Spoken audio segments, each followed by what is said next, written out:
Assalamualaikum warahmatullahi wabarakatuh. Bersama saya Ustadz Ahong.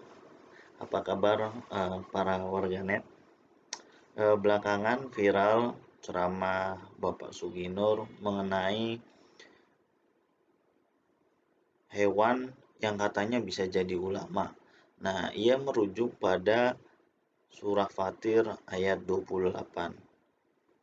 A'udzubillahi minasyaitonirrajim. Bismillahirrahmanirrahim.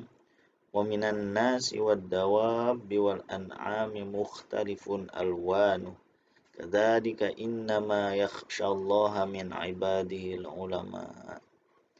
Nah, setelah saya buka-buka kitab tafsir mulai dari tafsir Ibnu Katsir, tafsir At-Tabari, tafsir Mafatihul Ghaib karya Imam Ar-Razi, yang kontemporer, ulama kontemporer, tafsir At-Tahrir wa Tanwir karya Syekh Ibnu Asyur, ulama Tunisia, itu tidak menyebutkan bahwasanya hewan itu bisa juga disebut sebagai ulama gitu. Nah, penafsiran yang saya pahami dari penjelasan ulama bahwasanya kita artikan dulu, sebagian dari manusia, hewan melata, hewan ternak itu berbeda-beda warnanya. Kadzalika innama yakhsyallaha min ibadihil ulama. Nah, karena semua perbedaan itu adalah kekuasaan Allah, dengan demikian hamba-hamba Allah yang takut padanya itu beriktibar bahwasanya Allah Maha Kuasa. Maha Kuasa menjadikan manusia berbeda-beda kulitnya, yang hitam, putih, coklat-coklatan, yang kuning, hewan pun demikian.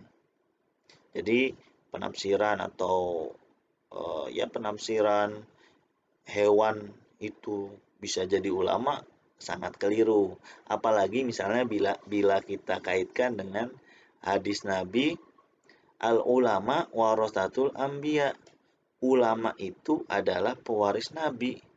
Nah, kalau misalnya kambing, ular, ayam itu dimasukkan pada golongan ulama, berarti kambing, ular, ayam itu pewaris Nabi. Wah, itu kalau bisa masuk pelecehan, itu bisa masuk ke pelecehan agama.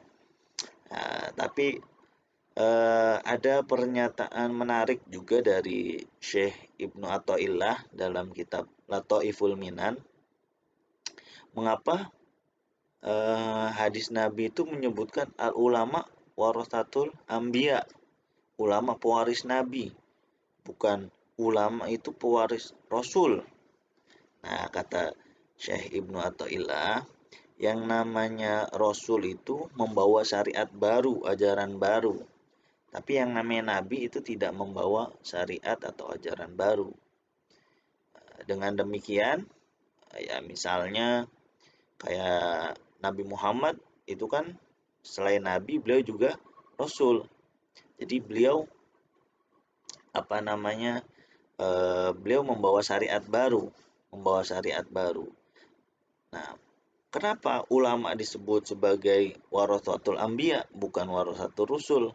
Nah, ulama itu hanya meneruskan syariat yang dibawa Nabi Muhammad. Nah, kalau Rasul itu punya syariat baru. Ya, Nabi Muhammad menggantikan Nabi Isa membawa syariat baru yang menghapus syariat-syariat Nabi terdahulu, Nabi dan Rasul terdahulu. Nah, oleh karena itu dalam hadis disebut bukan al ulama warasatul rusul, ulama pewaris Rasul, tapi ulama pewaris Nabi. Nah, oleh karena itu sangat tidak tepat sekali apa yang diucapkan oleh atau dijelaskan oleh Bapak Suginur.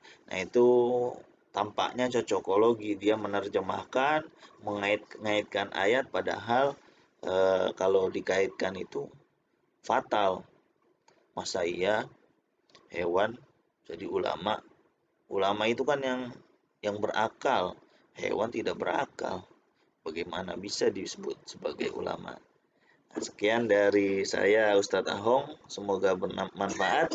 Assalamualaikum warahmatullahi wabarakatuh.